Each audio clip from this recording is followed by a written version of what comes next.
The Kremlin has accepted the inevitability of defeats at the front and is preparing to pass them off as victories. According to various sources, several scenarios are being written for this purpose. I will dwell on two, one more real as it seems to them, the second for a critical situation. Ukrainian Defense Minister Alexei Reznikov described a critical scenario in which there could be a serious catastrophic problem caused by a technological accident in Russia. This would require immediate attention from the government. They would have to mobilize resources, including soldiers. That is, they will have to voice a goodwill gesture under the guise of some cataclysm on Russian territory. Knowing how Vladimir Putin came to power, it is not surprising that they themselves will provoke it. One agrees with Reznikov that such a goodwill scenario might have occurred to Putin as a backup.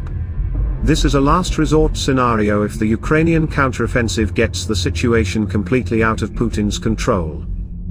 US Director of National Intelligence Avril Haines shared her findings about Putin's possible actions.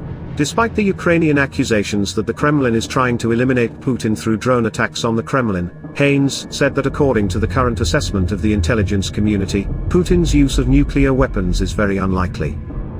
She also believes that Russia does not have the resources for a new offensive. Putin is more likely to focus on strengthening control over already occupied territory in eastern and southern Ukraine and preventing it from joining NATO.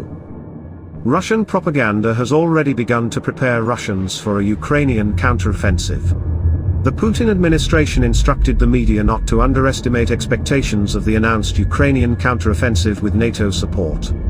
On the contrary, they should emphasize that Western countries are supplying Kiev with arms and supporting Ukraine in every possible way. If the Ukrainian counteroffensive is unsuccessful, the Russian army can be said to have skillfully repelled a superior attack, and the price of that victory will increase dramatically. If Ukraine achieves some successes with the help of its allies' weapons and liberates part of its territories, Russian propagandists will say that the entire West has concentrated enormous efforts on the front, but its successes are very modest compared to these efforts. That is, the Kremlin hopes to sell military defeats to Russians as their own victories.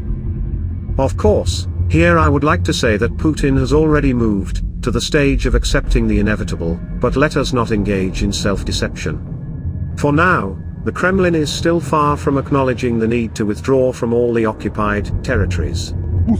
Now the enemy is hoping to get by with small defeats on the front, after which it will be possible to consolidate in the rest of the occupied territories and wait for the United States, Europe and China to advocate a ceasefire and negotiations. It is this scenario that is most dangerous for Ukraine strategically. For it is a freezing of the war and nullification of hopes for accession to NATO, as well as hopes for investment inflows and a peaceful life in general.